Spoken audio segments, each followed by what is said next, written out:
I'm Sarah, and if you had told me that falling in love would lead me straight into a battlefield, I might have stayed single. But here we are, or rather, here I was, fresh into medical school, with dreams bigger than my budget.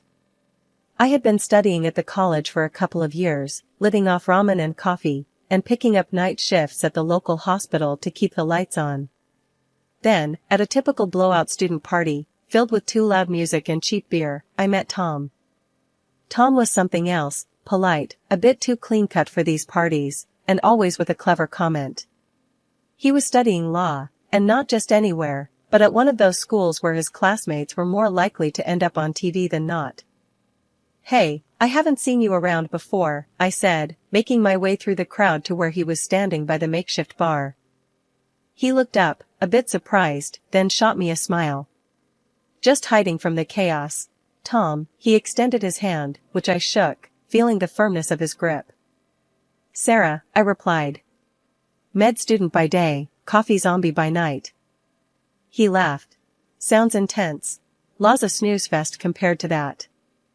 We hit it off instantly. Within weeks, Tom and I were a thing, and I was happy. I mean, really happy. Then came the day he wanted me to meet his folks. I should have seen the storm coming. His parents lived in one of those massive houses where you could play hide and seek and actually need to call for help to find each other. I remember standing at their door, decked out in the nicest dress I owned, which suddenly felt too plain. Tom's mom, Mrs. Waverly, opened the door, and her eyes did a quick scan from my head to my toes. The chill in her hello could have frosted a cake. "Mom, this is Sarah." "Sarah, my mother," Tom introduced us, unaware of the ice in the air. Mrs. Waverly forced a smile. "Pleasure. Come in."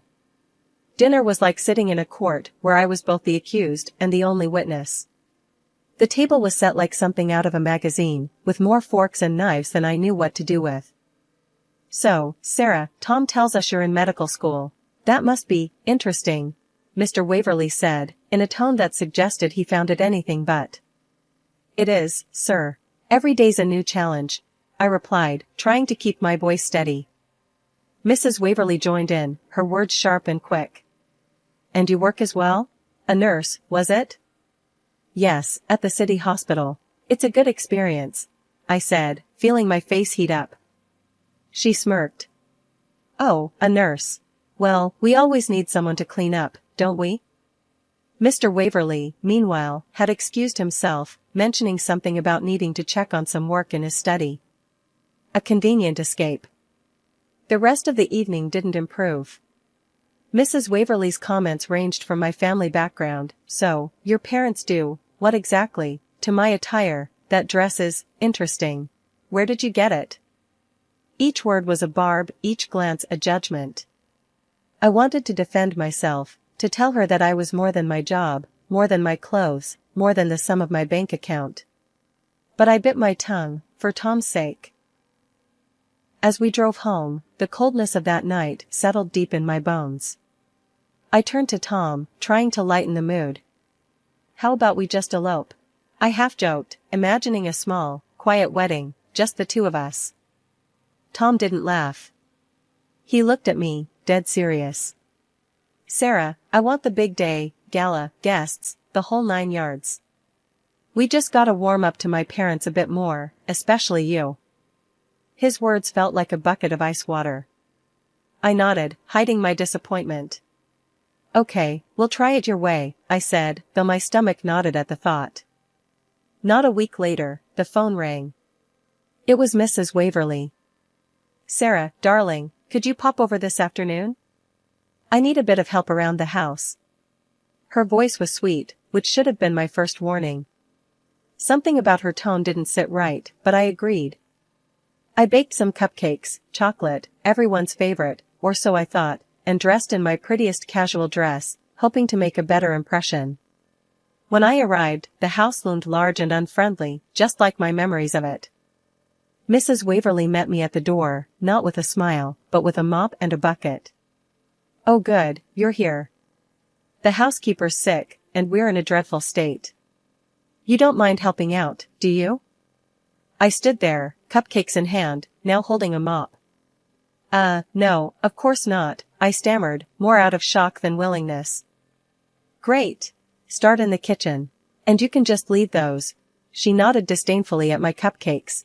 In the trash. I don't eat that. My cheeks burned, but I swallowed the hurt. I wasn't going to let her see me upset. I moved to the kitchen and started scrubbing. The house was massive, and cleaning it felt like an endless task. As I worked, I could hear laughter from the pool area where Mrs. Waverly and her friends lounged. Hours later, hands raw and back aching, I called out, "Mrs. Waverly, I've finished. Is there anything else?" She sauntered in, inspecting my work with a hawk's eye, searching for any speck of dust to criticize. Finally, she had to concede. "Well, it does look spotless. You do know your way around a mop, Sarah. How about twice a week then?" I stared at her, mouth agape. I have my studies, night shifts at the hospital, and my thesis." Mrs. Waverly's face hardened. "Listen, dear, if you want to be part of this family, these are the hoops you jump through. Tom's waiting for us to get along. Don't disappoint him, or me." The threat was clear. Marry Tom, clean the house. Don't, and well, the alternative wasn't an option. "Okay," I muttered, defeated. Twice a week, I came, I cleaned, and each time, Mrs. Waverly found new ways to remind me of where I came from and where she thought I belonged. Twice a week, like clockwork, I scrubbed and cleaned Tom's family mansion. It wasn't what I signed up for when I imagined a life with him, but Mrs. Waverly seemed to have decided my role long before I even had a say. "You look just right with a mop, Sarah. It suits you better than a stethoscope ever will," she would taunt as she watched me from her perch, sipping her expensive tea. Nobody knew about this arrangement, not Tom, not his dad. Just me and Mrs. Waverly in this twisted secret of servitude. She never paid me. Instead, she paid with sharp jabs about my background, about how I was practically a charity case they had taken in. The year wore on, and between the cleaning, my intern shifts at the hospital, and my studies, my graduation project nearly suffered. But I powered through, fueled by the dream of the day I could finally call myself a doctor. Amid all this, wedding plans buzzed in the background. Mrs. Waverly took the reins, dictating everything from the napkin folds to the guest list. "We need to teach you how to not embarrass us," she declared one afternoon, enrolling me in an etiquette school. "You can't go around looking like a hillbilly at your own wedding." The etiquette classes were a whole new level of humiliation. The instructor, a stern woman named Mrs. Penrose, had no patience for my lack of sophistication. No. It's left hand on the lap, right hand for the fork. Have you never dined anywhere that didn't have plastic cutlery?" she chided during one of our sessions. "I'm trying my best," I muttered, feeling the heat rise in my cheeks as I fumbled with the silverware again. Mrs. Penrose sighed, a sound of weary frustration. "Your best needs to get a lot better. This is basic, my dear." As if the etiquette lessons weren't enough, Mrs. Waverly's next project was dance lessons, and then, French lessons. "You'll sing a lovely French song at the wedding," she announced with a smile that didn't reach her eyes. "I can't even sing in English, Mrs. Waverly. And I really don't have time to learn French," I protested, but my words fell on deaf ears. When I brought up these absurd demands to Tom, hoping for some support, he only tightened his lips and repeated the family mantra. "My mom's just looking out for us. You know how important this is. Just stick with it, okay?" I felt a mixture of anger and helplessness. It wasn't just the cleaning or the classes, it was his inability to see how much I was struggling just to fit into this image his mother had crafted for me. I remember walking into the dance studio, my body aching from a 12-hour shift at the hospital, and meeting my dance instructor, a lively man named Marco who seemed to dance rather than walk. "Light on your feet, eh? Let's see what you've got," Marco chuckled, putting on some classical music. I tried to follow along, but my movements were clumsy, my mind too full of medical terminologies and French vocab I had crammed the night before. Whoa, it's dancing, not wrestling," Marco laughed, stopping the music. "Relax, you're too stiff. Imagine you're floating."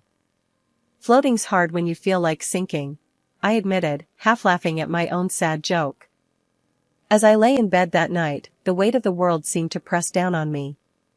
Etiquette, dancing, French, cleaning, each demand piling on top of the last until I felt I could barely breathe. The wedding was fast approaching, and the tension was as thick as the fancy curtains in Tom's family living room.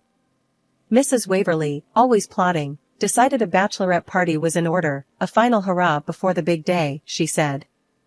I arrived at their house, dressed casually but elegantly, hoping to at least enjoy an evening without tasks or lessons. Mrs. Waverly greeted me with a smile that didn't quite reach her eyes. "Sarah, darling, so glad you could make it. Here, you must try some of this champagne, it's from Tom's father's collection." I hesitated. "Oh, I don't really drink," I murmured, trying not to make a scene. "Nonsense," she laughed, handing me a flute filled with bubbly liquid. "It's a celebration. Just one glass won't hurt." The room was filled with her friends, all elegantly dressed, their eyes sharp and calculating like birds of prey. Feeling the pressure, I took a small sip to appease her, intending to set the glass down and forget it. But the room started spinning soon after, and everything became a blur.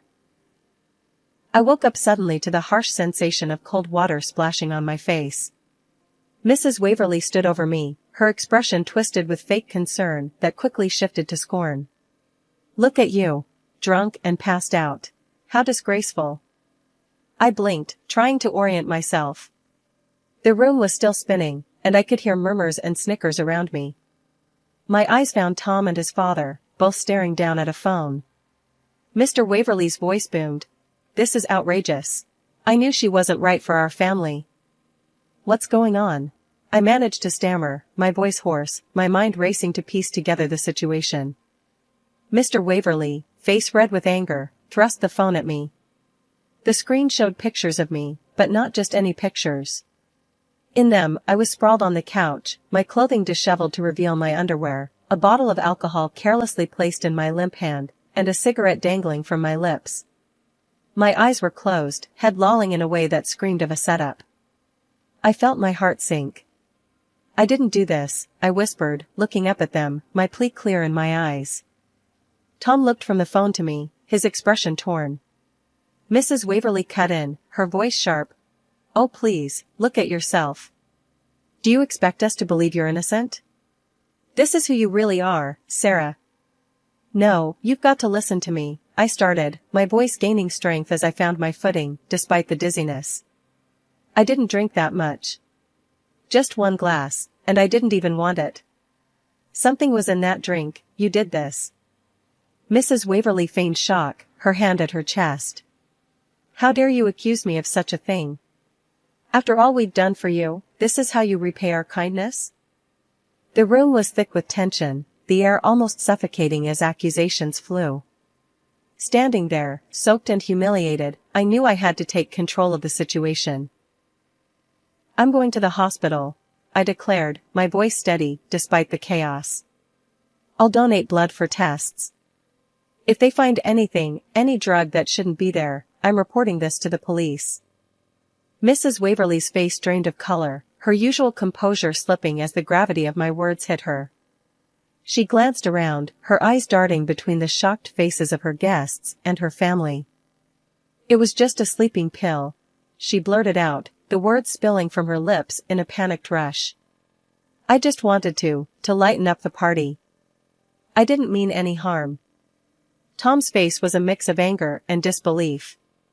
"Mom, how could you?" He turned to me, his eyes softening. "Sarah, I'm so sorry. Please, let's not involve the police. Think about the family's reputation." I looked at him, really looked at him, seeing the desperation in his eyes. It was always about the family's reputation, wasn't it? Never about what was right. "I won't go to the police," I said slowly, "but on one condition." "What is it?" Tom asked, relief flickering in his eyes. "I'm not your family's cleaner. Not anymore. And I'm certainly not working for free." The silence that followed was heavy. Tom and Mr. Waverly exchanged looks of shock, clearly unaware of what I had been put through. Mrs. Waverly attempted to smile, her usual charm seeping through her facade. Let's not dwell on past misunderstandings. We were all preparing for the wedding, after all. I cut her off, my patience wearing thin. It's not a misunderstanding. For the past year, your wife has had me cleaning your house under the pretense that it was just helping out. I was never paid, and all the while, she pocketed the money meant for the cleaner. Mr. Waverly turned to his wife, his voice low and dangerous. Is this true, Helen? She hesitated, then nodded, her eyes avoiding mine. I thought it would be a good test of her character, she muttered. Test of her character? I echoed, incredulous. Is that what you call exploitation? Mr. Waverly's face was a mask of anger and embarrassment. He looked from his wife to me, the pieces falling into place. Sarah, I owe you an apology. I had no idea. Tom took my hand, his touch gentle. The wedding is still on if you want it. I'm sorry for all of this. Really sorry. I nodded, accepting his apology, but feeling the weight of his mother's gaze on me. As the room began to clear, Mrs. Waverly leaned in, her whisper harsh against my ear. I'll find a way to separate you two. This isn't over. On the day of my wedding, draped in a gown that made me feel like a princess out of a fairy tale, I was floating on air. Yet, every so often, Mrs. Waverly's thinly veiled threats echoed in my mind, casting long shadows over my joy. As we stood at the altar, Mrs. Waverly approached, her steps measured, her smile too sweet. Sarah, dear, it's time for your surprise. Remember? You promised to delight us with a little French song. Her voice was light, but her eyes glittered with mischief. I froze, the words hitting me like ice water. I'm not ready to sing, especially not in French, I whispered, turning towards Tom with a desperate look. Tom, caught in the middle of his mother's schemes and his own desire to keep the peace, seemed conflicted. He gave me a tight smile. Come on, Sarah, it's just a song. Let's not upset anyone. Do it for the family, for the guests. Reluctantly, I walked over to the DJ booth, my heart pounding so loudly I could barely hear the murmur of the crowd. The DJ, a young guy with sympathetic eyes, leaned in as I approached. Your mother-in-law insisted on non-Jene regret rain. Tough song, even for the pros. My stomach nodded. She had set me up to fail, to humiliate me in front of everyone we cared about. But I wasn't going to let her have this victory. Not today. I had something else in mind, something she wouldn't see coming. As I took a deep breath, trying to steady my nerves, Mrs. Waverly clapped her hands, drawing the attention of the room. Ladies and gentlemen, please, let's give Sarah our full attention. She's been practicing so hard. Her voice was saccharine sweet, laced with venom. Remember, no laughing too loudly. The crowd turned to me, expectant faces all around. I could feel their curiosity, their anticipation. Some were puzzled, wondering since when had I developed a talent for singing, let alone in French. As the music started, I held the microphone with a shaky hand, knowing that I wasn't about to sing. Instead, I had orchestrated a reveal that would expose the true colors of the woman who had tried to undermine me at every turn. Ladies and gentlemen, please direct your attention to the screen. I have something important to show you all, I announced, my voice echoing through the hall. The room hushed, the playful notes of the French song dying away as the projector flickered to life. Instead of the romantic vistas of France, the screen displayed a series of images and videos that captured Mrs. Waverly in intimate moments with the young pool cleaner. The gasps and murmurs swelled into a loud buzz as each new image made her deception clearer. Mrs. Waverly's face turned a deep shade of red, then white as she realized the extent of her exposure. She spun towards me, fury contorting her features. You wretch! How dare you invade my privacy like this? She shrieked, her composure breaking like thin ice underfoot. Tom was staring at the screen, his expression one of disbelief. When he finally spoke, his words were like daggers. You've destroyed my family's reputation with your spite. You're just an ungrateful beggar. You should have appreciated what we were offering you. My heart felt heavy, but my resolve did not waver. "Tom," I replied, my voice clear and unwavering, "you can't destroy what never existed. Your family's reputation was a lie." With that, I took off my wedding veil, placed the microphone back on its stand, and picked up my bouquet from the table. I walked up to Tom, and with everyone watching, I threw the bouquet at his feet. I could never marry a man who refuses to stand by me, who can't see the truth for what it is. The room was in chaos, whispers turning into shouts as the implications of the scandal began to sink in. Mr. Waverley turned to his wife, his voice laced with disgust. "How could you do this to us? To our family?" Meanwhile, Mrs. Waverley, now completely unhinged, tried to salvage her dignity, but it was too late. The damage was done. "This is not the end, Sarah. I won't let it end like this," she hissed, her eyes darting around the room, looking for any ally in her downfall. But there were none. The guests were a mix of shocked and appalled, their faces reflecting a range of emotions from pity to disdain. The image of a united, respectable family had shattered, replaced by the reality of deceit and betrayal. As I walked out of the church, the weight of the dress felt lighter with each step, the cool air kissing my face with promises of new beginnings.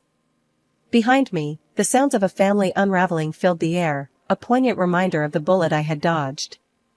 The aftermath was indeed tremendous.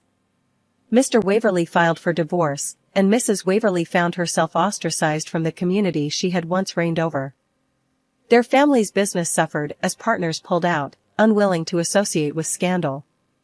Tom was left to deal with the fallout, his once unshakable belief in his family's integrity shattered. Years had passed since that fateful day at the altar, and I had since become a practicing surgeon, my days filled with long shifts and life-saving decisions. I had built a new life, one that was mine alone, shaped by my choices, not by deceit or manipulation. It was a typical day at the hospital when she came in, a patient, frail and barely recognizable, cloaked in tattered clothes, a stark contrast to the affluent attire I had once known her in. It took me a moment, but then the recognition hit. It was Mrs. Waverley, the mother of my ex-fiancé. She was wheeled into the emergency room, her face etched with lines of hardship and time, her eyes reflecting a mixture of pain and desperation. As the attending surgeon, it was my job to assess her condition. She needed surgery, urgently, but a quick check revealed she had no insurance, a fact that added yet another layer of complexity to the situation. "Dr. Sarah Thompson," she said, her voice a hoarse whisper as she recognized me. It was the first time she had addressed me without a sneer, and the irony of the moment wasn't lost on me. I need help. Tom, he's turned me away. I have nowhere else to go." "Mrs. Waverley," I started, keeping my voice professional, devoid of the emotions churning inside me. "You need surgery. But without insurance, it's complicated." She clasped her hands together, the once flashy rings she wore now absent, her fingers trembling. "Please, could you pay for it? Or at least do it for free? I'm begging you." Her plea was pathetic, a far cry from the commanding tone she once wielded like a weapon. I took a deep breath, the weight of her request heavy on my shoulders. This was more than just a medical decision, it was a moral crossroads. "Mrs. Waverley," I said slowly, each word deliberate. "I'm a surgeon, not a charity. You treated me horribly, manipulated your son against me, tried to ruin my life. You're not my responsibility. But I have nothing left," she countered weakly, the fight seemingly gone from her voice. "And whose fault is that?" I replied, my tone colder than I intended. "You made your choices, Mrs. Waverley. You chose to deceive, to scorn, to alienate. Now, you live with those choices." She looked at me, her eyes widening slightly as if seeing me for the first time. Not the young woman she could bully, but the doctor I had become, hardened by years of saving lives and surviving the cuts of both scalpel and scorn. "I will ensure you get the minimal care required by law," I continued, turning away to hide the conflict inside me. "But I won't pay for your surgery. I won't bend the rules for you. You need to make arrangements, or the state will." Leaving her in the care of the nursing staff, I walked out of the room, her soft sobs fading behind me. It was a harsh stance, perhaps, but life had taught me that mercy was a luxury sometimes, especially for those who had never shown any themselves.